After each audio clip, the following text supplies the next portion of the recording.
Joe எழுதிய never forget how much I love you என்ற நூலின் தமிழாக்கம் அருள்வள்ளன் அரசு. நான் உன்னை எவ்வளவு நேசிக்கிறேன் என்பதை ஒருபோதும் மறந்து விடாதே. நூல்கள் இப்போது விற்பனைக்கு. சார், அந்த காலத்தில் ஆண் முகத்தை பெண் பார்க்க மாட்டா, இரவில் தான் பெட்டில் தான் பார்ப்பான், அதுவும் கூட இருட்டில். ஏன் அந்த மாதிரி தான் வாழ்க்கை, அந்த காலத்து வாழ்க்கை. நீங்களும் அப்படி தான் வாழ்ந்தீங்களா? நான் அப்படி இல்லை. எத்தனை பேரை காதலிச்சீங்க? நான் காதலிச்சது பல பெண்களை இருக்கலாம், அன்பு செலுத்தினது இருக்கலாமா? இருக்கா? அதாவது கண்ணு, பொண்ணுக்கு ஒரு 20 வயசு, பையனுக்கு ஒரு 20-22 வயசுலயே இப்ப காதலிக்க ஆரம்பிச்சு. அதானே காதலிக்கிற வயசு. ஏன் நீங்க 20 வயசுல காதலிக்கலையா? நாங்க அந்த வயசுல காதலிக்க. முதல் காதல் ஸ்டோரி அப்படியே சொல்லுங்க. அதான், ஒரு குறிப்பிட்ட நேரத்துக்கு நான் அந்த பாதையில கிராஸ் பண்ணுவேன். அந்த பொண்ணு அந்த வீட்டுக்குள்ள இருந்து என்னை வந்து வாசப்படியில் நின்று பார்ப்பாங்க. அப்ப உங்களுக்கு என்ன வயசு இருக்கும்? அந்த பொண்ணுக்கு என்ன வயசு இருக்கும்? 22 வயசு இருக்கும். நீங்க மட்டும் 22 வயசுல முதல் காதல் பார்க்கலாம். பார்த்ததுதான். அடங்கப்பா, இது உலக நடிப்புடா சாமி. ரொம்ப ஃபேரா இருப்பான், ஹேமாமாலினி மாதிரி இருப்பான். அந்த அழகு அவ பிராமண பொண்ணு. அந்த பொண்ணை வந்து ரொம்ப எப்படியாவது நம்ம கல்யாணம் பண்ணிக்கணும்னு நினைக்கிறேன். ஆனால் பட்டு வயசு எனக்கு ரொம்ப கம்மி. என்ன வயசு அப்ப? அப்போ 20 வயசுக்குள்ள தான் இருக்கும். அப்ப அதான் முதல் காதலா? அதுதான் முதல் காதல். அப்போ அதுக்கு முன்னாடி முதல் காதல் சொன்னீங்களா? அப்ப அது ரெண்டாவது காதல். ரெண்டாவது காதல். அந்த அக்காவுக்கு லெட்டர் வந்தது ரெண்டாவது காதல். இதே மாதிரி வேற ஒன்று சொல்லட்டுமா? இப்போ மாதிரி எல்லாம் வந்து காதல் பண்றோம்னு சொல்லி கூட்டிட்டு நேரடியா ஒரு சினிமா தியேட்டருக்கோ ஒரு ஹோட்டலுக்கோ அப்ப எல்லாம் போக ஹோட்டலுக்கு? ஹோட்டல்ல சாப்பிட போறோம். வேற தப்பா நினைக்காதீங்க, ஹோட்டல்ல சாப்பிட போறோம். அதெல்லாம் அந்த காலத்துல பண்றது இயலாது. ஃபீல் பண்றீங்களா நம்மளால பண்ண முடியலையே அப்படின்னு? உண்மைதாங்க. இன்னைக்கு இருக்க பசங்களை வைத்தறிச்சல் பண்றீங்க தானே? டெஃபினட்டா. ரெண்டாவது காதலி பண்ணும்போது எனக்கு கல்யாணமே வேண்டாம், அப்படி இது கல்யாணம் வேண்டாம்னு சொல்ல, இனிமே எந்த பொண்ணு ஏற எடுத்து பார்க்க கூடாது. அப்புறம் எப்படி மூணாவது பொண்ணு ஏற எடுத்து பார்த்தீங்க? பார்க்க கூடாதுன்னு மனசுக்குள்ள ஒரு ஏன் இப்படி வளர்றேன்? கோயிலுக்கு போனோமா ஊருக்கு புறப்பட்டோமான்னு இருக்கணும். முடிவு பண்ணிட்டேன். கண்ட்ரோல் பண்ண முடியல. கண்ட்ரோல் இல்லை கண்ணு. அதாவது எப்படின்னு கேட்டிங்கன்னா, இதெல்லாம் வந்து 3 பேரை லவ் பண்ணிருக்கீங்களே, அந்த லவ்வை எப்படி எக்ஸ்போ பண்ணீங்க? ஐ மீன் எப்படி அதை வெளிப்படுத்துறீங்க? டேய் சும்மாறா கண்ணு, அது வந்து அந்த தருணம், டேய் சும்மாறா நான் உன்னை லவ் பண்றேமா அப்படிங்கறத எப்படி வெளிப்படுத்துறீங்க? டேய் சும்மாறா அது வந்து அதை தான் சொல்றேன். டிஆர் மாதிரி வெளிப்படுத்துறீங்களா? சிம்பு மாதிரி வெளிப்படுத்துறீங்களா? டேய் சும்மாறா எல்லாம் இல்லை. அதாவது என்னன்னா, இல்ல பிரதீப் ரங்கநாத் மாதிரி வெளிப்படுத்துறீங்களா? டேய் சும்மாறா அதாவது உங்க காலத்துலலாம் அப்ப யாராவது பொண்ணுகிட்ட லவ் சொன்னா செருப்பு பிஞ்சு போயிடும் அப்படிமாங்களே, அந்த மாதிரி ஏதாவது திட்டு வாங்கிருக்கீங்க? டேய் சும்மாறா சும்மாறா. நேற்றுக்கு கூட ஒரு இடத்துக்கு போயிருந்தேன், ஒரு திறப்பு விழா. அங்க கூட தான் ஒரு 4-5 பெண்கள் என்னை பார்த்துட்டு சிரிச்சாங்க. இவனை பார்த்து சிரிச்சியா? எங்க அப்பாவோட கல்யாண ஆல்பத்துல கலர் கலரா ட்ரெஸ் போட்டு நின்னுட்டு இருந்தாரு. எங்க அப்பா கூட படிச்சவராச்சேன்னு சிரிச்சேன். ஏன் இப்படி அவன் அப்பங்கல்ல அதுல போய் போஸ் கொடுக்குற, அவன் பெத்த பொண்ணுக்கு ரோஸ் கொடுக்குற?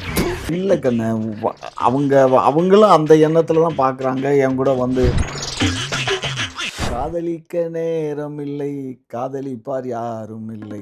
கண்ணு, உங்களுக்கு என்ன பிடிச்சிருக்கா? பிடிச்சிருந்தா நம்ம 2 பேரும் பேசலாம், பழகலாம். அதுக்கப்புறம் உங்க வீட்டுக்கு நேரம் இல்லை, காதலிப்பார் யாரும் இல்லை, காதலிக்க நேரம் இல்லை, காதலிப்பார் யாரும் இல்லை.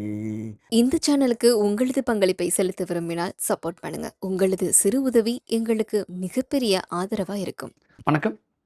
இளைஞர்கள் மட்டும் தான் காதலிக்கணுமா? ஏன் நாங்களாம் காதலிக்க கூடாதா? எங்க மனசுக்குள்ளலாம் பட்டாம்பூச்சி அப்படியே பட்டு பட்டு அப்படியே பறக்காதா? எங்களுக்கு வயசு இருக்குல்ல, நாங்களும் காதலிப்போம்ல அப்படின்னு நம்ம முன்னாடி ஒரு கெஸ்ட் சொல்லிக்கிட்டு இருக்காங்க. அவங்க வேற யாரும் இல்லை, முனைவர் காமாட்சி ஜி அவர்கள். வணக்கம் சார், எப்படி இருக்கீங்க? நலமா இருக்கேங்க. லவ்வர்ஸ் டே இன்னைக்கு எல்லாருமே பயங்கரமா செலிப்ரேட் பண்ணி கொண்டாடிக்கிட்டு இருக்காங்க. காதல்னா என்ன அப்படின்னு உங்கள்கிட்ட கேட்டுட்டு போலான்னு வந்திருக்கேன். காதல்னா ஒரு கத்திரிக்காயும் இல்லை, இருமனம் மறுமணம், அவ்வளோதான். 2 பேர் சேர்ந்து ஒருத்தர் காதலிக்கிறதுனா ஒருத்தர் அன்பு செலுத்துறதுக்கு பேர் தான் காதல். ஒரு ஆப்போசிட் செக்ஸ், ஒரு ஆண் பெண் மீது கொண்டுள்ள அன்பை வெளிப்படுத்தும் போது அது காதலாக மாறுது. அது போன்ற காதலை நான் அனுபவித்து அவர்களையே நான் திருமணம் செய்து கொண்டு அவர்கள் மறைந்து ஒரு 17 ஆண்டுகள் ஆனாலும் கூட இன்னும் அவரை நான் காதலித்து கொண்டு தான் இருக்கிறேன். சரியா? இதுதான் காதல். அது ரெண்டாவது. இதில் ஒரு பியூட்டி என்னன்னா, என்னுடைய துணைவியார் இந்த வேலண்டைன்ஸ் டேலேயே 14 பிப்ரவரி 14 தான் அவர்கள் பிறந்த நாளே. அவர்கள் பிறந்த நாளே காதல் தினமாக வந்ததுனால் மிக அருமையாக செலிப்ரேட் பண்ணுவோம் ஒவ்வொரு ஆண்டும் அந்த வேலண்டைன்ஸ் டேயை. அவர்கள் இல்லை என்றாலும் நான் இன்றும் கொண்டாடி கொண்டு தான் இருக்கின்றேன். அவர்களை ஃப்ரேம் செய்து ஃபோட்டோவை மாற்றிக்கொண்டு அவர்களை பார்த்து நான் காதலித்து கொண்டிருக்கின்றேன். அந்த காதல் நாங்கள் காதலிக்க ஆரம்பித்த காலகட்டங்கள் இன்று நேற்று அல்ல. அது கிட்டத்தட்ட ஒரு 50 ஆண்டுகள் கடந்து போயிடுச்சு. சரியா? 70ல் நாங்கள் காதலிக்க ஆரம்பித்தோம். 70ல் காதலிச்சு 70லேருந்து காலேஜ் டேஸில் காதலிக்க ஆரம்பித்து காலேஜ் முடித்து வேலைக்கெல்லாம் போய் 75ல் திருமணம் பண்ணிக்கிட்டோம். சின்ன வயசுல உங்களோட காதல் எப்படி இருந்தது? எப்படி ஸ்டார்ட் ஆனுச்சு? உங்களுக்கு அந்த பட்டாம்பூச்சி எப்படி பறந்துச்சு? அதாவது கண்ணு, காதல் என்பது ஒரு 24 வயசு 25 வயது வந்த உடனே ஒரு ஆணுக்கும் பெண்ணுக்கும் வந்து காதல் ஆட்டோமேட்டிக்காக வந்துடும். அன்றைக்கு வந்தது நான் சொல்லும்போது ஒரு 24 25 வயதுகளை நான் சொன்னேன். ஆனால் இன்னைக்கு வந்து அப்படி இல்லை, ரொம்ப வயது குறைஞ்சி போச்சு. இப்போ ஸ்கூல் டேஸ்லேயே வந்து பார்த்திங்கன்னா நிறைய காதல் திரைப்படங்கள்லாம் வருது பார்த்தீங்களா? சின்ன வயசில் பொண்ணுக்கு ஒரு 20 வயசு, பையனுக்கு ஒரு 20 22 வயசுலேயே இப்போ காதலிக்க ஆரம்பிச்சோம். அதானே காதலிக்கிற வயசு. காதலிக்கிற வயசு ஏன் நீங்க 20 வயசுல காதலிக்கலையா? நாங்கள் அந்த வயசில் நீங்க காதலிக்க பொறாமப்படுறீங்க இப்ப இருக்கக்கூடிய யங்ஸ்டர்ஸை பார்த்து. கரெக்டா? இல்லை பொறாமைன்னு சொல்ல முடியாது. ஆனால் நாங்கள் தடம் மாதிரி காதல் பண்ணலை. அதாவது இந்த நீங்கள்லாம் சொல்கிற மாதிரி ஒரு பெண்ணை வந்து விரட்டி போகிறது, அவங்கள வந்து ஃபாலோ பண்ணுறது அப்படிங்கிறதெல்லாம் எங்களுக்கு இல்லை. கண்டவுடன் நீங்க எப்படி காதல். காதலிச்சீங்க? கண்டவுடன் காதல். அதுனா கண்டவுடன் அதுதான் அந்த உண்மையான காதல்ங்கிறது. அதுதான் உண்மையை சொல்லுங்க. கமலஹாசன் மாதிரி தானே வாழ்ந்திருக்கீங்க உங்க சின்ன வயசுல. கமலஹாசன் எல்லாம் சொல்லாதீங்க. அவர் வாழ்ந்த வாழ்க்கை வேற, நாங்கள் வாழ்ந்த வாழ்க்கை வேற. நான் காதலித்த பெண்ணையே திருமணம் செய்து கொண்டேன். அதுதான் என்னுடைய. எத்தனை பேரை காதலிச்சீங்க? நான் காதலிச்சது பல பெண்கள் இருக்கலாம். அன்பு செலுத்தினது இருக்கலாமா? இருக்கா? அதாவது கண்ணு, ஒரு 2 பெண்கள் 2 பேரை காதலிச்சிருக்கீங்க. 3 பேரை காதலிச்சேன். 2 பேர் வந்து அவங்களுக்கு திருமணம் ஆயிடுச்சு. லிஸ்ட்ல பேரு நம்பர் இன்க்ரீஸ் ஆயிட்டே போகுது. இல்ல 2 மொத்தம் காதலிச்சது 3 பெண்கள். 3 பேரை. முதல் காதல் வந்து ஒரு பெண்ணு. அந்த பெண்ணு வந்து நானும் அந்த பெண்ணும் காதல் பண்ணிக்கிட்டு அந்த இருந்தோம். முதல் காதல் ஸ்டோரி அப்படியே சொல்லுங்க. அதான் அந்த முதல் காதல் வந்து எப்படின்னா, அந்த ஒரு குறிப்பிட்ட நேரத்துக்கு நான் அந்த பாதையில் கிராஸ் பண்ணுவேன். அந்த பொண்ணும் அந்த வீட்டுக்குள்ளே இருந்து என்னை வந்து வாசப்படியில் நின்று பார்ப்பாங்க. பார்த்துட்டு டாட்டா சொல்லிட்டு நான் போயிடுவேன். இதுதான் எங்களுடைய இதுதான் காதலா? இதுதான் முதல் காதல். அப்ப உங்களுக்கு என்ன வயசு இருக்கும்? அந்த பொண்ணுக்கு என்ன வயசு இருக்கும்? எனக்கு அப்போ வந்து 22 வயசு இருக்கும். நீங்க மட்டும் 22 வயசுல முதல் காதல் பார்க்கலாம்.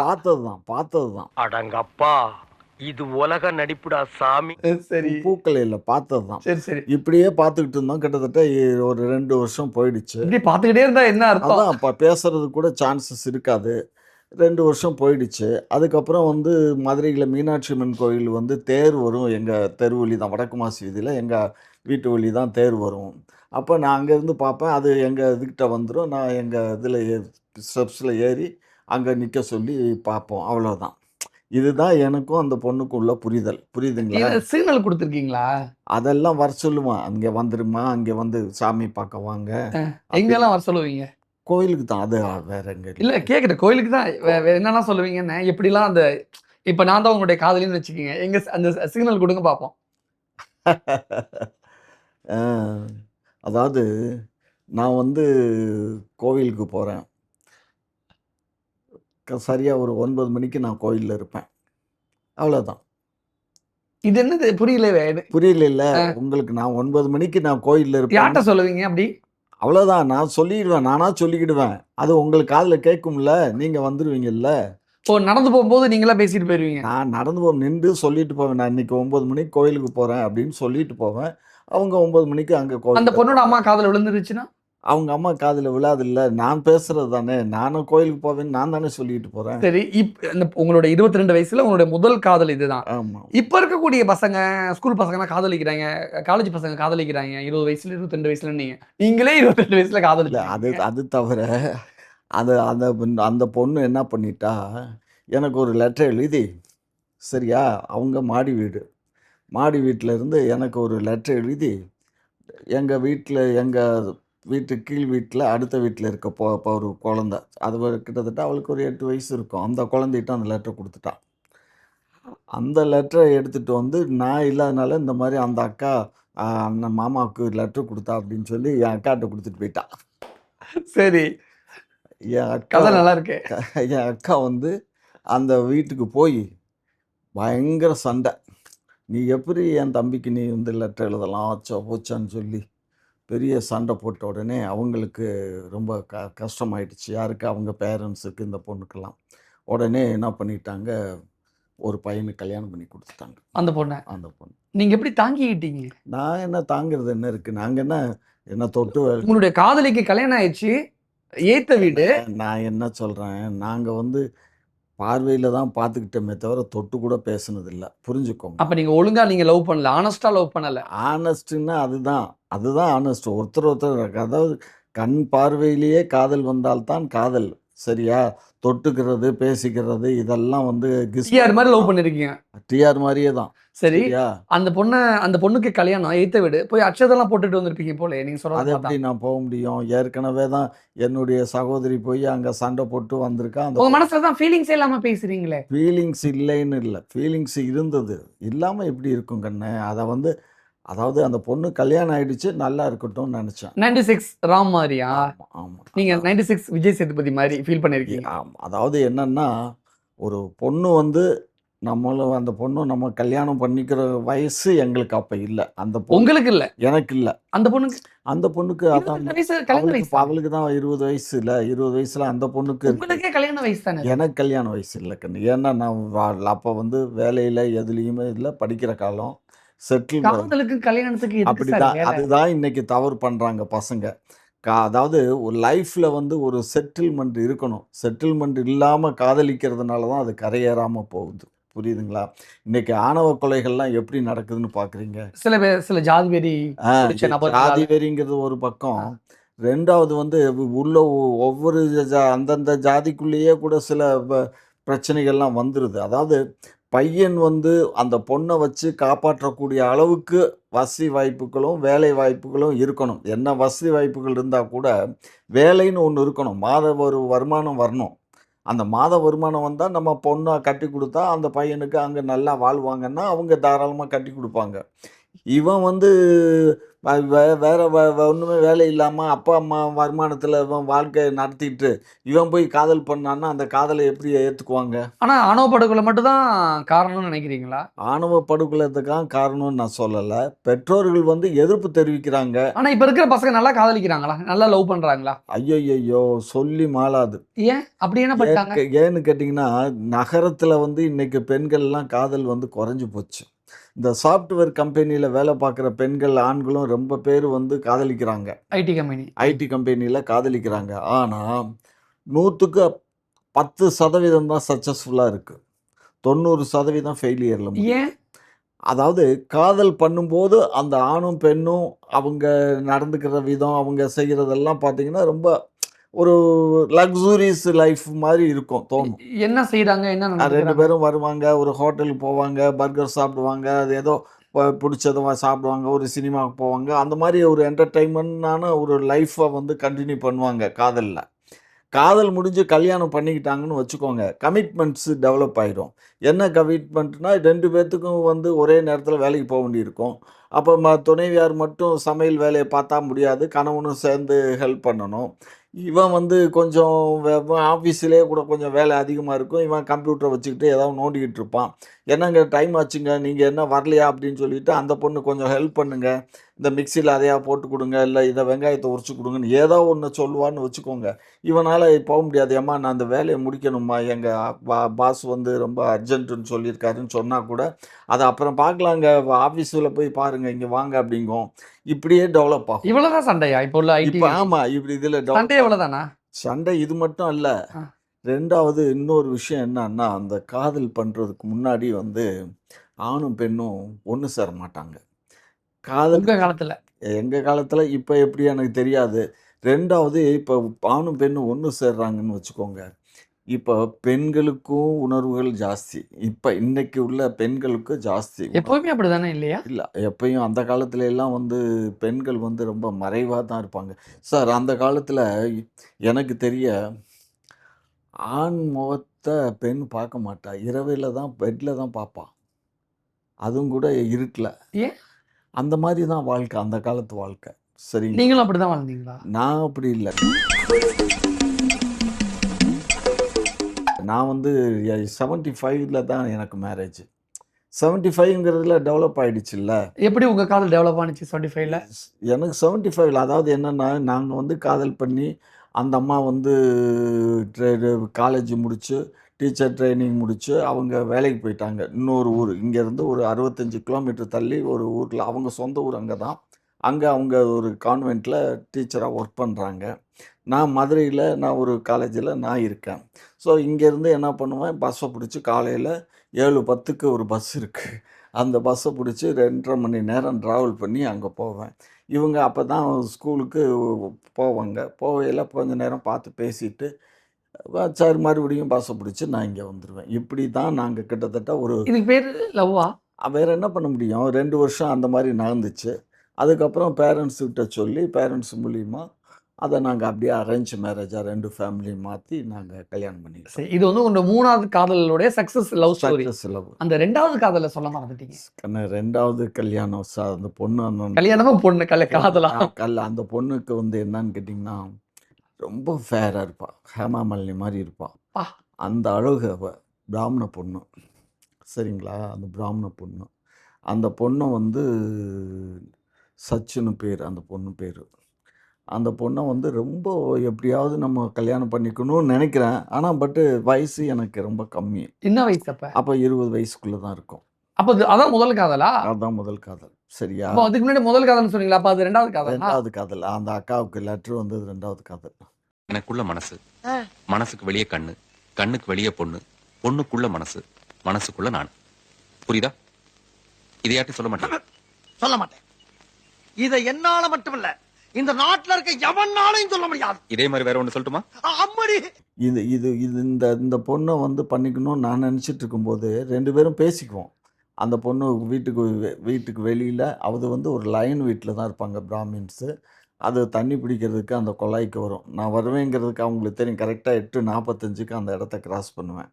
அந்த டயத்துக்கு அது தண்ணி எடுக்க அங்க வந்துரும். அங்கன வந்து ஆள் இல்லைன்னா பேசுவோம். "என்னம்மா எப்படி இருக்க? என்ன பண்ற?" அப்படின்னு. "இன்னைக்கு தேரோட்டம் இருக்கு வந்துரு" அப்படின்னு சொல்லிட்டு அப்படியே கிளம்பி போயிடுவேன். எல்லா காதல்லுமே கோயிலுக்கு தான் வர சொல்லுவீங்க. வேற என்ன சார்? வேற என்ன பேசுவீங்க தண்ணி பிடிக்கிற இடத்துல? தண்ணி பிடிக்கிற இடத்துல வேற என்ன பேச முடியும்? உன்னை எனக்கு பிடிச்சிருக்கு. அது இனி உனக்கு பிடிச்சிருக்கா? அப்படியெல்லாம் அப்ப நீங்க ரொம்ப அழகா இருக்கீங்க. அதெல்லாம் பிடிச்சதுனால தானே பேசவே ஆரம்பிக்கிறோம். பிடிக்கலைன்னா பேச மாட்டோம். இப்படி சொல்லிருக்கீங்களா? நீங்க ரொம்ப அழகா இருக்கீங்க. அதெல்லாம் சொல்லி அதெல்லாம் பேங்க் வந்துரும். இந்த மாதிரி நான் பேங்க் போறேன். நான் வருவேன்னு சொல்லும். இந்த மாதிரி நான் பேங்க் ஒரு 10:30க்கு கனரா பேங்க் வர்றேங்க அப்படிங்கும். சரின்னா நானும் அந்த கனரா பேங்க் போயிடுவேன். அப்புறம் கனரா பேங்க்ல செக்கை கொடுத்துட்டு உட்காந்துருப்போம். இப்போ மாதிரி இல்லை. அந்த காலத்தில் செக்கை கொடுத்தோன்னா இப்போ அங்கே போய் பாஸ் பண்ணி வர்றதுக்கே ஒரு 3/4 மணி நேரம் ஆகிடும். அங்கே உட்காந்து பேசிகிட்டு இருப்போம். அதாவது கண்ணு மறைஞ்சு கண்ணு இப்போ மாதிரியெல்லாம் வந்து காதல் பண்ணுறோன்னு சொல்லி கூட்டிகிட்டு நேரடியாக ஒரு சினிமா தியேட்டருக்கோ ஒரு ஹோட்டலுக்கோ அப்போ எல்லாம் போக முடியாது. ஹோட்டலுக்கா? ஹோட்டலில் சாப்பிட போகிறோம். சாப்பிடுறது. வேற ஒன்றும் தப்பாக நினைக்காதீங்க. ஹோட்டலில் சாப்பிட போகிறோம். அதெல்லாம் அந்த காலத்தில் பண்ணுறது இயலாது. ஏன்னா இப்போ ஃபீல் பண்றீங்களா? நம்மளால பண்ண முடியலையே அப்படின்னு. உண்மைதாங்க. இன்னைக்கு இருக்க பசங்களை வைத்தறிச்சல் பண்றீங்க தானே? டெஃபினட்டா. பரவாயில்ல சார், உங்க இடத்துல நான் இருந்தாலும் இப்படிதான் நடந்துக்குவேன். கேவலம் நாம எல்லாம் மனுஷங்க தானே. ஏன்னா இன்னைக்கு இருக்க பசங்க பொண்ணை கூட்டிட்டு ஹாயாக ஹோட்டலுக்கு போகிறாங்க, பஃபுக்கு போகிறாங்க, ஏதோ பண்ணுறானுங்களே. நாங்கள்லாம் அந்த காலத்தில் சினிமாவுக்கு போகிறதே ரொம்ப ரேர். போக மாட்டோம். அப்படியே ஏதாவது ஒன்று போனால் அவள் ஏதாவது அங்கே ஒரு பொய் சொல்லிட்டு வரணும். நான் ஏதாவது ஒரு பொய்யை சொல்லிட்டு போகணும். அது என்னத்துக்குன்னு சொல்லி ஒரு படம் பார்த்தோம். பாபின்னு ஒரு படம் பார்த்தோம். முதல் காதலி கூடவா? 2வது காதலியா? 3வது காதலி? முதல் காதலி எல்லாம் ஆரம்பமே கட் ஆயிடுச்சு. எத்தனை நாள் போனுச்சு முதல் காதல்? மிஞ்சி போனால் 1 மாதம் இருக்கும். 1 மாதத்துலேயே அது கட் ஆயிடுச்சு. ஸோ நீங்க அதுக்கு சரிப்பட்டு வரல. ஸோ அதனால 2வது காதலிக்கு கல்யாணம் ஆயிடுச்சு. ஆமாம் 2வது. அதனால முதல் காதல் கட்டானதுனால தான் 2வது காதலிக்கு கல்யாணம் ஆகவும் உங்களுக்கு கண்ணு தனியா வரல. மனசாட்சியில் அது மிருகமா இருந்திருக்கு. இல்லை 2வது காதலி பண்ணும்போது எனக்கு கல்யாணமே வேண்டாம். அப்படி இது கல்யாணம் வேண்டாம்னு சொல்ல. இன்னுமே எந்த பொண்ணு ஏற எடுத்து பார்க்கக்கூடாது. அப்புறம் எப்படி 3வது பொண்ணு ஏற எடுத்து பார்த்தீங்க? பார்க்கக்கூடாதுன்னு மனசுக்குள்ள ஒரு ஏன் இப்படி வளர்ற? கோயிலுக்கு போனோமா ஊருக்கு புறப்பட்டோமான்னு இருக்கணும். முடிவு பண்ணிட்டேன். கண்ட்ரோல் பண்ண முடியல. கண்ட்ரோல் இல்லை கண்ணு. அதாவது எப்படின்னு கேட்டிங்கன்னா, இதெல்லாம் வந்து நம்மளை அறியாமல் தான் நடக்கும். நீங்கள் நினைக்கிற மாதிரி இதெல்லாம் திட்டம் போட்டு பிளான் பண்ணி எல்லாம் கிடையாது. நான் வந்து ஒரு நாள் வந்து மதுரையில் இருக்க ஃபாட்டிமா காலேஜுக்கு போனேன். மதுரையில் ஃபாட்டிமா காலேஜுக்கு போனேன்னா, நான் ஒரு காலேஜில் ஒர்க் பண்ணிகிட்ருக்கேன். அங்கே நாங்கள் வந்து தேர்ட் பார்ட்டு பிகாமுக்கு வந்து காமர்ஸுக்கு கிளாஸ் எடுப்போம். ஸோ அதுக்கு வந்து அங்கே கேன்வாஸ் பண்ணுறதுக்கு அங்கே சவுந்தலான்னு ஒரு பிரின்சிபால் இருந்தாங்க. அந்த அம்மா எங்களுக்கு ரொம்ப வேண்டியவங்க. அவங்கள்ட்ட போய் சொன்ன உடனே, சரி நீங்கள் இந்த நோட்டீஸ் இருக்குல்ல, இதை வந்து நீங்கள் அந்த கிளாஸ் முடிஞ்சு வரும்போது அவங்களுக்கு கொடுங்க அப்படிம்பாங்க. அது என்ன நோட்டீஸ்? அதான் இந்த மாதிரி இத்தனை மணிக்கு கிளாஸ் இருக்கும், என்னென்ன சப்ஜெக்ட் எல்லாம் இருக்கும், அதுக்கு இவ்வளோ இதுன்னு சொல்லி ஒரு நோட்டீஸ் இருக்கும். அதை கொடுங்க அப்படிம்பாங்க. ஆனால் இவங்க படித்தது வந்து பிஎஸ்சி மேக்ஸு. நான் கொடுக்கறது ஒன்லி ஃபார் காமர்ஸ் தான். பட் அங்கே கொடுக்கும்போது இவங்க ஒரு நாள் வந்து நான் பிள்ளையெல்லாம் வெளியில் வரும்போது நான் அந்த கேட்டுக்கிட்ட நிற்கும்போது டக்குன்னு ஒரு இடி இடிச்சிட்டாங்க. வேணும்னா? வேணும்னு இல்லை, ஆ. அந்த ரஷ்ஷில் கூட்டமாக போகும்போது ரஷ்ஷில் உங்களுக்கு அப்படியே ஜிம்முன்னு இருந்திருக்கவே. அதுதான் இடித்த உடனே எனக்கு வந்து யாருன்னு இப்படி திரும்பி பார்த்தா அவங்க என்னை திரும்பி பார்த்தாங்க. ஸோ அவங்க பார்த்த பார்வையும் நான் பார்த்த பார்வையும் அதில் தான் ஒரு மின்சாரம் பாய்ச்ச மாதிரி இருந்தது. கரண்டே பாஸ் ஆயிடுச்சு. கரண்ட் பாஸ் ஆயிடுச்சு. அதுக்கப்புறம் வந்துட்டோம். நான் நல்லவேளை நடுவுல மின்னல் வரல. நான் வந்துட்டோம். பட் அவங்க வந்து ஹாஸ்டல் ஸ்டூடெண்ட்டு. அவங்க வெளியூர், ஹாஸ்டல்லேருந்து தங்கி படிக்கிறாங்க. அதுக்கு மேலே அங்கே அந்த காலேஜ் வந்து ரொம்ப ஸ்ட்ரிக்ட் காலேஜ். ஒரு ஆண் வந்து ஒரு பெண்ணோட எல்லாம் அவ்வளோ ஈஸியாக ஃபாத்திமா காலேஜில் அந்த காலத்தில், இப்போ எப்படி எனக்கு தெரியாது. நான் சொல்கிறதெல்லாம் வந்து ரொம்ப நாளைக்கு முன்னாடி 70களில் சரியா, அப்படியெல்லாம் பேச முடியாது. ஸோ என்னடா பண்ணுறதுனா கடைசியில் அவங்க வந்து பார்த்திங்கன்னா சனி ஞாயிறு வந்து ஊருக்கு போவாங்க. அந்த சனி ஞாயிறு ஊருக்கு போகும்போது சனிக்கிழமை அவங்க பஸ்ஸு பிடிக்கணும்ல, அதுக்கு வந்து முன்னையெல்லாம் ஃபாத்திமா காலேஜில் நம்பர் 17ன்னு ஒரு சிட்டி பஸ்ஸு. அந்த சிட்டி பஸ்ஸில் தான் நானும் போய் பஸ்ஸுலேயே அது உள்ளுக்குள்ளே காலேஜ் காம்பவுண்டு திறந்துருக்கும் கேட்டு, உள்ளே திருப்பி அங்கன வச்சுக்குவானுங்க. ஸ்டூடெண்ட்ஸ் எல்லாம் வந்து வர்றவங்கெல்லாம் அந்த பஸ்ஸில் ஏறுவாங்க. நானும் அதில் உட்காந்துருப்பேன். அப்போ இவ வந்து அந்த ஊருக்கு போகிறதுக்காக வந்து ஏறுவாள். ஸோ அப்படியே பேசிக்கிட்டு மறுபடியும் தேனி வரையும் போவோம் பஸ்ஸில். இங்கே வந்து சிட்டி பஸ்ஸில் இறங்கி ரூட் பஸ்ஸுக்கு டிக்கெட் வாங்கிட்டு 2 பேரும் உட்காந்து இங்கேருந்து பேசிக்கிட்டே போயிட்டு. உங்களோட சின்ன வயசுல வெறும் காதல் வேலையா தான் இருந்திருக்கீங்க முழு நேரம். ஆமாம், வேறு வேலை. ஸோ அதனால் அங்கே கொண்டு போய் அவங்கள ட்ராப் பண்ணிவிட்டு வீட்டில் கொண்டு விட்டுட்டு, அது அங்கேருந்து பஸ் ஸ்டாண்டில் பஸ்ஸை விட்டு இறங்கின உடனே, அது சின்ன ஊர் தானே அப்போ, இப்போ தான் பெருசாகிடுச்சு. அதனால் அங்கே நான் இறங்க மாட்டேன். தேனி நான் இறங்க மாட்டேன். நான் பஸ்ஸில் உட்காந்துருவேன். நீ போயிட்டு வாமான்னு சொல்லிட்டு நான் அப்படியே பஸ்ஸில் அடுத்த பஸ்ஸில் ஏறி ரிட்டர்ன் ஆகி வந்து. இதுதான் காதல் கதை. இவ்வளோதான் காதல். இதுதான் ஒரு புத்தங்கித்தம், சச்சா, ஒரு பிளைன் கிஸ், அதெல்லாம் அந்த காலத்தில் பறக்கு புத்தம். அந்த காலத்தில் இதெல்லாம் இல்லை. அதுக்கு நீங்க சரிப்பட்டு வரல. நான் அந்த காலத்தில் இந்த மாதிரி எல்லாம் இந்த பறக்கு கிஸ் கொடுக்கறது, கட்டி பிடிக்கிறது, வைக்கிறது, கையை பிடிச்சிட்டு ஓடுறது, வைக்கிறது, பாட்டு பாடுற காதல்லாம் கிடையாது அந்த ஆனா காலத்துல. இன்னைக்கு என்னென்ன பண்றாங்க தெரியுமா? இன்னைக்கு எல்லாமே பண்ணுறானுங்க. காதலுக்கு இப்போ தான் லவ். இப்போ என்ன சுப்ரீம் கோர்ட் ஒரு உத்தரவு போட்டுச்சு தெரியுமா? லிவிங் டுகெதர்னு ஒன்று போட்டுச்சு. இந்த லிவிங் டுகெதர்னா என்ன? ஆணும் பொண்ணும் காதலிக்கலாம், 2 பேரும் சேர்ந்து வாழலாம், இஷ்டப்பட்டால் திருமணம் பண்ணிக்கலாம், இஷ்டம் இல்லையா இந்த பொண்ணை வேண்டான்ட்டு இன்னொரு பொண்ணை கல்யாணம் பண்ணிக்கலாம், அந்த பொண்ணு இந்த பையன் வேணான்னு இன்னொரு பையனை கல்யாணம் பண்ணிக்கலாம். இது இப்போ லிவிங் டுகெதருக்கு சுப்ரீம் கோர்ட்டு அலோவ் பண்ணிருச்சு. ஆனா மனசாட்சியை தொட்டு சொல்லுங்க, நம்ம காலத்துல இப்படி ஒரு ஆப்ஷன் இல்லையே, நீதிமன்றம் உத்தரவு கொடுக்கலையே அப்படின்னு ஃபீல் பண்ணி. என்ன மைண்ட் இது? மானங்கட்ட மைண்ட்.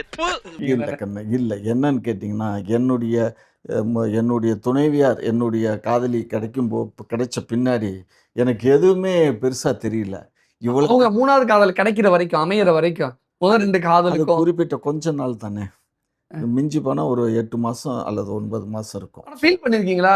இந்த லிவிங் டுகெதர் அன்னைக்கு நம்ம காலத்துல இல்லாம போயிருச்சு அப்படின்னு. அது இப்போ இந்த வயசுல இனிமே என்ன கண்ணு, எனக்கு 78 வயசு உங்களுக்கு வயசு ஆகிடுச்சு. இருக்கு, வாலிபம் இருக்கு. அதாவது ஒரு விஷயம், நான் அன்பு செலுத்துகிறேன். இப்போ உங்கள் மேலே அன்பு செலுத்துகிறேன், தம்பி மேலே. பார்க்குற பிள்ளைகள் பூரா என்னுடைய பேரன் பேத்திகளா, பா. என்னுடைய பிள்ளைகளை நான் பார்க்குறேன், அது மேலே அன்பு செலுத்துகிறேன். அது மனநிலை மாறிடும் கண்ணு. நீங்கள் திருமணம் முடிஞ்சு திருமண வாழ்க்கையில் வந்து காதல் பண்ணி திருமணம் பண்ணி கணவன் மனைவியாக கடைசி வரலையும் வாழ்ந்தது நான் தான். நிறைய பேர் வந்து இடையிலேயே பிரிஞ்சிருவாங்க. நாங்களும் இடையில என்னுடைய மைத்துனர் காரணத்தினால இடையில நாங்கள் 2 பேரும் ஓராண்டு காலம் பிரிஞ்சு இருந்தோம், செப்பரேஷன். ஆனால் அதுக்கப்புறம் என்னுடைய துணைவியாரே வந்துட்டாங்க, போயா அப்படின்ட்டு. அப்புறம் அவன் தேடி எங்கள் வீட்டுக்கு வந்தான். அதெல்லாம் வர முடியாதுன்னா எங்கள் பாவா கூட தான் இருப்பேன், எங்களை நாயுடுஸ்லேருந்து பாவான்னா மாமான்னு அர்த்தம், ஆனால் அவர் கூட தான் இருப்பேன் அப்படின்னு சொல்லிட்டு சொல்லிருச்சு. அதுக்கப்புறம் அவனுங்க விட்டு போயிட்டானுங்க. தர்பார் படத்துல சூப்பர் ஸ்டார் ரஜினிகாந்துக்கு அந்த வயசுல காதல் வரும். நான் முன்னால நிக்கிறேன், பின்னால சொக்குறேன். அந்த மாதிரி எனக்கு இப்ப கல்யாண வயசு வந்துருச்சு அப்படிலாம் பாடுவார்ல. அந்த மாதிரி என்னைக்காவது தோணி இருக்கா? கண்ணு இப்ப நீங்க சிங்கிளால முரட்டு சிங்கிளா இருக்கீங்களே. அதாவது கண்ணு இப்ப என்னன்னு கேட்டிங்கன்னா, ஒண்ணே ஒண்ணும். காலையில எந்திரிச்ச உடனே துணைவியார் படத்தை பார்க்குறேன். பக்கத்துல எங்க அப்பா, அம்மா படத்தை பார்க்குறேன். இவங்கள பார்த்துட்டு வெளியில கதவு திறந்து வரேன். ஏன்னா என்னுடைய பெட்ரூம் இதை காட்டிலும் பெரிய பெட்ரூமு. வருவேன். வந்தா அந்த கதவு திறந்த உடனே பக்கத்து வீட்டில் ஒரு இது இருக்கும் மாமரம். அந்த மாமரத்தை பார்ப்பேன். பார்த்துட்டு அப்புறம் பல்லெல்லாம் விளக்கிட்டு ஒரு எக்ஸசைஸ் பண்ணிவிட்டு அதுக்கப்புறம் ஒரு டிஃபன் சாப்பிடணும் அப்படின்னா குளிச்சுட்டு போய் டிஃபனை சாப்பிட்டுட்டு கிளம்பி இங்கே வந்துடுறேன். நீங்க இந்த மீசையெல்லாம் முறுக்கி விட்டு எடுத்துறீங்களா? ஆமாம். இந்த முறுக்கு மீசையை பார்த்துட்டு யாராவது லவ் சொல்லியிருக்காங்களா? இல்ல யாராவது பொண்ணுங்க சொன்னதுனாலதான் இந்த முறுக்கு மீசை இப்ப வரைக்கும் மெயின்டைன் பண்றீங்களா? ஏன் இந்த முறுக்கு மீசைக்கு பின்னாடி இருக்கக்கூடிய காதல் கதை என்ன? பெண்கள் நீங்க நினைக்கிற மாதிரி ஆழமான எண்ணம் படைத்தவங்க பெண்கள். ஆண்களை காட்டிலும் காதல் வயப்படுறதுல பெண்கள் ரொம்ப, அதாவது தட்டுனா டப்புன்னு விழுந்துடுறது பெண்கள் அப்படிம்பாங்க. அல்ல, ஆண்கள் தான் விழுந்துருவான். பெண்கள் ஆண்கள் தான் டப்புன்னு விழுந்துருவாங்க. பெண்கள் அதாவது அரகண்டு பெண்கள்லாம். ஒரு பெண்ணை சம்மதிக்க வைக்கிறதுங்கிறது லேசுப்பட்ட காரியம் இல்லை இன்னைக்கு. அன்னைக்கும் அதே மாதிரி தான் இருந்தது. இருந்தாலும் அந்த பார்த்த உடனே அந்த மின்சாரம் பாய்ஞ்சது பாருங்க. உங்களுக்கு ஒரு 50 முறை மின்சாரம் பாய்ஞ்சிருக்குமா? இல்ல, அந்த பார்த்த உடனே அன்றைக்கு வந்தது தான். அதுக்கப்புறம் தான் நாங்க பேச ஆரம்பிச்சிட்டோமே, பழக ஆரம்பிச்சிட்டோம்ல. சரி, பழக்கம் வந்துடுச்சுன்னு சொன்னா அது பறந்து போயிடும். அந்த நீங்க மூணு பேரை லவ் பண்ணிருக்கீங்களே, அந்த லவ்வை எப்படி எக்ஸ்போ பண்ணீங்க? ஐ மீன் எப்படி அதை வெளிப்படுத்துனீங்க? டேய் சும்மாறா கண்ணு அது அந்த தருணம். டேய் சும்மாறா அதை வார்த்தையில சொல்ல இயலாது கண்ணு. அதை அனுபவிச்சு பார்க்கணும். நான் உன்னை லவ் பண்றேமா அப்படிங்கறத எப்படி வெளிப்படுத்துனீங்க? டேய் சும்மாறா அதை தான் சொல்றேன். டிஆர் மாதிரி வெளிப்படுத்துறீங்களா? சிம்பு மாதிரி வெளிப்படுத்துறீங்களா? டேய் சும்மாறா எல்லாம் இல்ல. அதாவது என்னன்னா, இல்ல பிரதீப் ரங்கநாத் மாதிரி வெளிப்படுத்துனீங்களா? டேய் சும்மாறா கண்ணு, நீங்க திரைப்படத்தை வச்சு சொல்றீங்க, மக்களுக்கு அப்பதான் புரியுங்க. டேய் சும்மாறா அதாவது என்னன்னு கேட்டீங்கன்னா சிம்பு மாதிரின்னு வச்சுக்கோங்க. சிம்பு நீங்க மன்மதனா இருந்திருக்கீங்க சின்ன வயசுல. டேய் சும்மாறா ஏங்க, ஒவ்வொரு ஆண்மகனும் மன்மதன் தாங்க. அதாவது உங்க காலத்துலலாம் அப்ப யாராவது பொண்ணுகிட்ட லவ் சொன்னா செருப்பு பிஞ்சு போயிடும் அப்படிமாங்களே, அந்த மாதிரி ஏதாவது திட்டு வாங்கிருக்கீங்க? டேய் சும்மாறா சும்மாறா நானும் சொல்லிட்டே இருக்கேன் சும்மாறான்னு கேக்குறியா? அந்த மாதிரி எல்லாம் இல்லை கண்ணு. நான் அப்படி எல்லாம் போகலையே. நாங்கள் பார்க்குறோம். ஒரு வருஷம் பார்க்குறோம், 6 மாதம் பார்க்குறோம். பார்த்த பின்னாடி தான் பேச்சு கொடுக்குறோம். அதுக்கப்புறம் அவங்களுக்கு பிடிச்சதுன்னா பேசுகிறாங்க, இல்லைன்னா மூஞ்சி வச்சுட்டு போயிடுவாங்க. ஆனால் நான் பார்த்த பெண்கள் எல்லாம் என்னோட பேசுனாங்க. 2 பெண்களும் என் கூட பேசுனாங்க. என்ன பேசுனாங்க? என்ன பண்ணுறீங்க, எது பண்ணுறீங்க, எப்போ வேறு என்ன பண்ணுறீங்க, உங்களுக்கு கல்யாணம் பண்ணிக்கணுங்கிற ஆசை இருக்கா, என்ன கல்யாணம் பண்ணிக்குவேன், அப்படியே கேட்கும். எப்படி ஆரம்பிக்கும் இந்த கான்வர்சேஷன்? அந்த பொண்ணு ஆரம்பிப்பாங்களா, நீங்க ஆரம்பிப்பீங்களா? எப்படி முதல் வார்த்தை எப்படி தொடங்கும்? முதல் வார்த்தை நான் எப்பயுமே சைலண்ட் தான். பொண்ணு தான் கூச்ச சுபாவம்னு சொல்றேன். சுபாவம். நீங்க கூச்ச சுபாவம். ஆமாம். அப்போ அதாவது கண்ணு, ஒரு பழமொழி சொல்லலாம்ல, மாடை ஏரில் பூட்டினோம்னா அது சரியாக போகாது. அதுக்கப்புறம் அந்த வண்டியிலையோ அல்லது இதுலயோ போக தான் பழக்கினா தான் அது மாதிரி வரும். இப்போ என்ன பழகிட்டேன். என்ன சொல்ல வரீங்க? 2 பேரும் லவ் பண்ணிட்டு 3ஆவதா பழகினதுனால 3வது எனக்கு ஈஸி ஆயிடுச்சு. அனுபவம் கை கொடுத்துருக்கு. அந்த சொன்னீங்களா, அந்த பொண்ணுங்க என்கிட்ட மீசையை பார்த்துட்டு என் அழகை பார்த்துட்டு என்கிட்ட பேச வந்தாங்கன்னு சொன்னீங்களே, அது சொல்லுங்க மேல. அதாவது கண்ணு, நேற்றுக்கு கூட ஒரு இடத்துக்கு போயிருந்தேன், ஒரு திறப்பு விழா. அங்க கூட தான் ஒரு 4-5 பெண்கள் என்ன பார்த்துட்டு சிரிச்சாங்க. இவனை பார்த்து சிரிச்சியா? எங்க அப்பாவோட கல்யாண ஆல்பத்துல கலர் கலரா ட்ரெஸ் போட்டு நின்னுட்டு இருந்தாரு. எங்க அப்பா கூட படிச்சவராச்சேன்னு சிரிச்சேன். ஏன் இப்படி அவன் அப்பன் கல்யாணத்துல போய் போஸ் கொடுக்குற, அவன் பெத்த பொண்ணுக்கு ரோஸ் கொடுக்குற? இல்ல கண்ணு, அவங்களும் அந்த எண்ணத்துல தான் பாக்குறாங்க. என் கூட காதல் எண்ணத்துல அவங்களுக்கு என்ன தோணுச்சுங்கிறது எனக்கு தெரியாது. ஒரு தாத்தா, ஒரு பெரிய மனுஷன், அவர் கூட எடுத்துக்கிடலான்னு கூட நினைச்சிருக்கலாம். பட் என்கிட்ட ஐயா உங்களோட ஒரு செல்ஃபிங்கிறாங்க, ஐயா உங்களோட ஒரு ஐயான்னு சொல்லிட்டாங்களா? அப்போ ஒண்ணுமே. அதனால இதெல்லாம் வந்து நம்ம பெருசாக எடுத்துக்கக்கூடாது. நம்ம பேர பிள்ளைகளாக தான் பார்க்கணும். சரிங்களா? அந்த எண்ணம் வராது கண்ணு. அதாவது என்னுடைய துணைவியார் நம் திருமணத்துக்கு பின்னாடியும் சரி, திருமணத்துக்கு முன்னாடியும் சரி, நாங்கள் காதல் பண்ண ஆரம்பித்ததுக்கப்புறம் இந்த உலகத்திலே நாங்கள் 2 பேரும் தான் அழகானவங்கன்னு சொல்லி நாங்கள் ரெக்கையை கட்டி பறக்க ஆரம்பிச்சிட்டோம். உங்களோட அந்த 3வது காதல்ல யாரு அந்த காதலை ஃபர்ஸ்ட் சொன்னா? உங்களோட துணைவியாரா நீங்களா? நான் தான். இப்ப என்னன்னு சொல்லி சொன்னீங்க? நான் என்ன சொன்னேன், இந்த மாதிரி என்ன பிடிச்சிருக்காம்மா உங்களுக்கு, பிடிச்சிருந்ததுன்னா சொல்லுங்கள், முறைப்படி உங்கள் வீட்டில். வெயிட். இப்ப இவங்க தான் அந்த பர்சன். ம். கேமரா பார்த்து அப்படியே சொல்லிடுங்க. எப்படி நீங்க உங்க காதலை சொன்னீங்களோ அப்படியே சொல்லணும். கண்ணு உங்களுக்கு என்ன பிடிச்சிருக்கா, பிடிச்சிருந்தா நம்ம 2 பேரும் பேசலாம், பழகலாம். அதுக்கப்புறம் உங்கள் வீட்டுக்கு எங்கள் பேரண்ட்ஸ் அனுப்பிச்சு பொண்ணு கேட்டு நம்ம திருமணம் பண்ணிக்கலாம். அது இன்னைக்கு இருக்கலாம், இல்லை இன்னும் 10 வருஷம் கழிச்சு கூட இருக்கலாம். அது வரையும் நானும் காத்திருப்பேன், நீங்களும் காத்திருக்க இயலுமா? அப்படின்னா நம்ம 2 பேரும் காதலில் கண்டினியூ பண்ணுவோம் அப்படின்னு சொல்லி என்னமோ மைக்க முடிச்சு மேடையில பேசுற மாதிரி பேசுறீங்க, அரசியல்வாதி கணக்கா? இப்படிதான் காதலை சொன்னீங்களா? அப்படி தான் சொன்னேன். ஐய, அது நான் அந்த காலத்து காதல் அப்படித்தானே இருந்தது. அதுக்கு மேடை மைக்க பிடிச்சி மேடையில பேசுற மாதிரியா பேசுவீங்க? ஏங்க இப்பொழுது இங்கே இப்போ இங்கே பாரு, இது நீ தான் சொன்ன கேமரா பார்த்து பேசுன. ஒரு பொண்ணை நிப்பாட்டி அந்த பொண்ணை பார்த்து பேசுன்னு சொன்னால் நான் பேசியிருப்பேன். இங்க ஒரு பொண்ணு இருக்காங்க, கூட்டிட்டு வந்து. அது என்னுடைய ஆங்கர், புரியுதா? ஸோ அது என்னுடைய பேத்தி. இப்போ நான் பேசுகிறேன், நீங்கள் அந்த காலத்தில் எப்படி பேசுனேன்னு அதே மாதிரி இப்போ பேச முடியுமா தங்கம்? இல்ல, இது சொன்ன உங்களுக்கு ரொமான்ஸ் வரல. ரொமான்ஸ் எப்படி வரும்? 78 வயசில் என்ன வயசாகி போச்சு. ஆமாம், ரொமான்ஸ் வராது, காதல் வரும், அன்பு வரும். இப்போ உங்கள் மீது காதல் தான். ஆணும் பெண்ணும் சேர்க்கை என்பது வேறு. சேர்க்கையை நான் விரும்பலை, ரொமான்ஸு விரும்பலை, அன்பை மட்டும் விரும்புகிறேன். அந்த முறுக்கு மீச காதலை சொல்லவே இல்லையே. முறுக்கு மீசை பார்த்துட்டு உங்க பின்னாடி பேச வந்தாங்களா, உங்களை தேடி வந்தாங்களா? அது சொல்லவே இல்லை. யார் தேடி வந்தா? யாராவது 2 பொண்ணுங்க பேச வந்தாங்க, அவங்களா வந்து பேசுனாங்க. என்ன கல்யாணம் பண்ணிக்கிறீங்கன்னு கேட்டாங்க.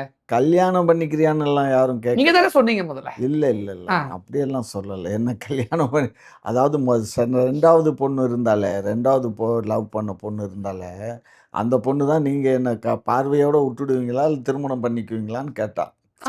நான் சொன்னேன், எனக்கு இப்போ என்னம்மா வயசாகுது, எனக்கு இன்னும் ஒரு 5 வருஷம் ஆகணும், மினிமம் ஒரு 25ஆவது ஆகணும். நானும் லைஃப்பில் செட்டில் ஆகணும், ஏதாவது வேலை வெட்டிக்கு போகணும். வேலையெல்லாம் போகாமல் நாளைக்கு நம்ம எப்படி குடும்பத்தை நடத்த இயலும்? ஆகையினால நான் யாருடைய கையும் எதிர்பார்த்து இருக்கல. என்னுடைய உழைப்பால் நான் சம்பாரித்து நம்ம குடும்பத்தை வழி நடத்தணும். கருத்தா பேசியிருக்கீங்க. அதெல்லாம் அப்பவுமே நான் வந்து கவிதைகள்லாம் எழுதிருக்கீங்களா உங்க காதலிகளுக்கு? பாட்டெல்லாம் பாடி இருக்கீங்களா? சார் பாட்டெல்லாம் பாடுவோம் 2 பேரும் சேர்ந்து. அப்படி போகும்போது, வெளியில் போகும்போது இப்போ மனசுக்குள்ளே பட்டாம்பூச்சி பறக்கும். அதெல்லாம் அந்த அந்த தருணங்களை விவரிக்கிறதுக்கு உங்களுக்கு வந்து அந்த வயசு தான் கண்ணு. உங்க ஃபேன்ஸுக்காக ஒரு 4 லைன் பாடுங்களேன். கண்ணா இங்கே பாருங்க, உங்க ஃபேன்ஸுக்கு ஏமாந்துருவாங்க, உங்க ஃபேன்ஸ் பார்த்துக்கங்க. நீங்க பாடினாதான் உங்களுக்கு அந்த லவ்வர்ஸ் டே முழுமையடைஞ்ச மாதிரி இருக்கும். அப்படியா? ஆமா. காதலிக்க நேரம் இல்லை, காதலிப்பார் யாரும் இல்லை, காதலிக்க நேரம் இல்லை, காதலிப்பார் யாரும் இல்லை, நல்ல காதலா கெட்ட காதலான்னு புரிந்து கொள்ளக்கூடிய நிலையிலும் இல்லை மனிதர்கள் இன்றைக்கு. எல்லாமே ஆப்போசிட் செக்ஸில் தான் மூழ்கி போயிருக்காங்க மக்களே, மக்களே. அவ்வளோதான். கவிதை எழுதிருக்கீங்களா? இதே தான் இந்த பாட்டில் கவிதை வருதா? நீங்க ஓசி வாங்குவீங்களா பாட்டுல இருந்து, சினிமா பாட்டுல இருந்து கவிதை? பாட்டு அப்படி ஏங்கண்ணே, அந்த காலம் தொட்டு இந்த காலம் தொட்டுக்கு எல்லாம் சினிமா டயலாக் தானே கண்ணு பேசி காதலிக்கிறாங்க. சரி, உங்களுடைய காதல் கனவு கன்னி யாரு சினிமாவில்? சினிமாவில் எனக்கு அப்படியெல்லாம் வந்து நான் யாரையும் பிடிக்காதா? சினிமா பார்க்குறதெல்லாம் வந்து 75க்கு திருமணம் ஆகியும் கூட ஒரு சின்ன வயசுல தான். நீங்க கல்யாணத்துக்கு முன்னாடி உங்களுக்கு யார் காதல் கனி, காதல் கனவு கன்னி யாரு?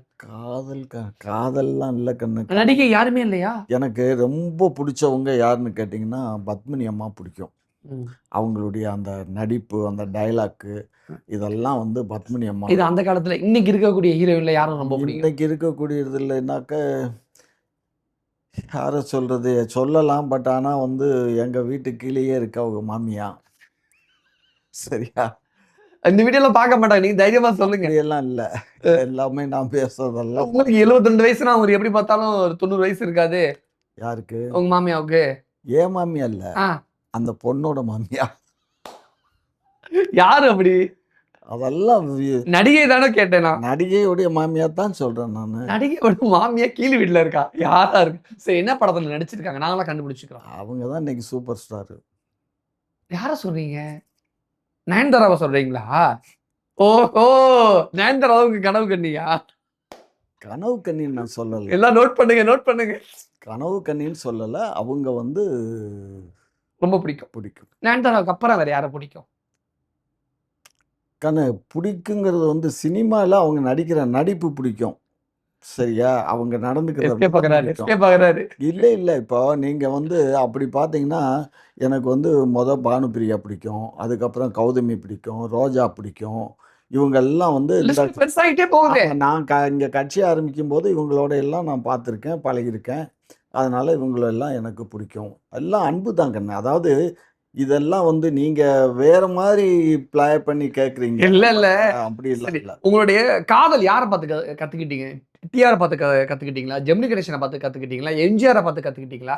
யாரை பார்த்து நீங்க காதலை கத்துக்கிட்டீங்க? அந்த காலத்தில் சினிமாவே வந்து நாம் போய் பார்த்த படம் ஒரே ஒரு படம், கற்பகம்னு ஒரு படம் பார்த்தோம். யார் அந்த படத்துல hero? அந்த ஹீரோயி வந்து கேஆர் விஜயா, சாவித்திரி அம்மா 2 பேரும். ஹீரோ யாரு? ஹீரோ ஜெமினி தான். ஓ, ஜெமினி கணேசனை பார்த்தா காதலை கத்துக்கிட்டீங்க. காதலை நான் கற்றுக்கிடல. அந்த படத்தை நான் முத திரையில் பார்த்த படம் அது. ஓ, சரியா? அதுக்கப்புறம் இந்த மன்னாதி மன்னன் அது இது பழைய படங்கள்லாம் வரும். அந்த காலத்தில் எல்லாம் அப்படி தானே பழைய படங்களாக தான் வரும். டூயட்லாம் பாடிருக்கீங்களா உங்க ஆளு கூட தான் சேர்ந்து? டூயட்டெல்லாம் பாடுறது அதுக்கெல்லாம் எங்களுக்கு நேரம் இல்லை தங்கம். நீங்கள் நினைக்கிற மாதிரி நான் வந்து ரொம்ப மெனக்கிட்டது வந்து இங்கேருந்து கொண்டுட்டு போய் விட்டுட்டு திரும்ப பஸ்ஸில் ஒரு 2.5 மணி நேரம் 2 மணி நேரம் ட்ராவல் பண்ணி வருவோமே, அதுவே எங்களுக்கு பெருசாக. இதான் இப்ப இருக்கிற பசங்க பண்றாங்க. பிக்கப் பண்றாங்க, ட்ராப் பண்றாங்க, விட்டுட்டு வந்துடுறாங்க. அது லோக்கலில் இங்கனக்குள்ளே ட்ராப் பண்ணுவோம், அங்கே ட்ராப் பண்ணுவோம். இந்த மாதிரியெல்லாம் கூட்டிகிட்டு போய் ஒரு 65-70 கிலோமீட்டர் தள்ளி அவங்கள ட்ராப் பண்ணிவிட்டு திரும்ப வர்றதெல்லாம் வந்து இந்த காலத்தில் எவனும் பண்ண மாட்டான். இவன் பைக்கில் ஏற்றுவான், சினிமாவுக்கு போவான், இல்லை பப்புக்கு போவாங்க, கூப்பிட்டு கொண்டு போய் வீட்டில் அப்போ இறக்கி விட்டு போவானுங்க. அவ்வளோதான். ம். அந்த மாதிரி நாங்கள் காலத்துல எல்லாம் வந்து நிறைய செலவு பண்ணுவோங்க. இவ்வளவு பெரிய மன்மதனா இருந்திருக்கீங்க காதல்ல, அப்புறம் எப்படி அரசியலுக்குள்ள? அரசியலுங்கிறது எதை காதல் இல்லைன்னா அரசியலையும் காதலிக்கணும். அரசியல் ஒரு பெரிய இல்ல, ஒரு பெரிய மன்மதனா இருந்திருக்கீங்க. 3 பேர் லவ் பண்ணிருக்கீங்க. அதான் அவ்வளவு பெரிய ஒரு லவ் பாயா இருந்துகிட்டு அரசியலுக்குள்ள வந்திருக்கீங்களே, எப்படின்னு கேட்க. அரசியலுங்கிறங்க காதலிச்சா வருஷமெல்லாம் காதலிச்சுட்டே இருக்க முடியும். காதல் என்பது கல்யாணம் வரை. காதல் என்பது கல்யாணம் வரை. கல்யாணம் முடிஞ்சிருச்சுன்னா காதல் மனைவியிட்ட இருந்து குழந்தைகள்கிட்ட மாறிடும். ம். குழந்தைகள்கிட்ட இருக்கக்கூடிய காதல் அது அவ்வளோதான். அது கண்டினியூ ஆகும், மனைவிட்டையும் கண்டினியூ ஆகும். நம்ம அதுக்கப்புறம் வேலை வெட்டி வாழ்க்கைன்னு ஒன்று இருக்குதுல்ல, அதை வாழணும்ல. உங்களுடைய காதல் லீலைகள், காதல் அனுபவங்கத்தெல்லாம் அப்படியே பட்டியல் போட்டிருக்கீங்க. நம்ம வாசலுக்கு முன்னாடி வைப்போம். அவங்க எப்படி புரிஞ்சுக்கிறாங்க, எதை எடுக்கணுமோ, தொடாம லவ் பண்றது எப்படி அப்படிங்கிறதெல்லாம் அவங்க எடுத்துப்பாங்களா என்னங்கிறத நம்ம பார்க்கலாம். நிறைய விஷயம் ஷேர் பண்ணிக்கிட்டீங்க. நன்றி. நன்றி.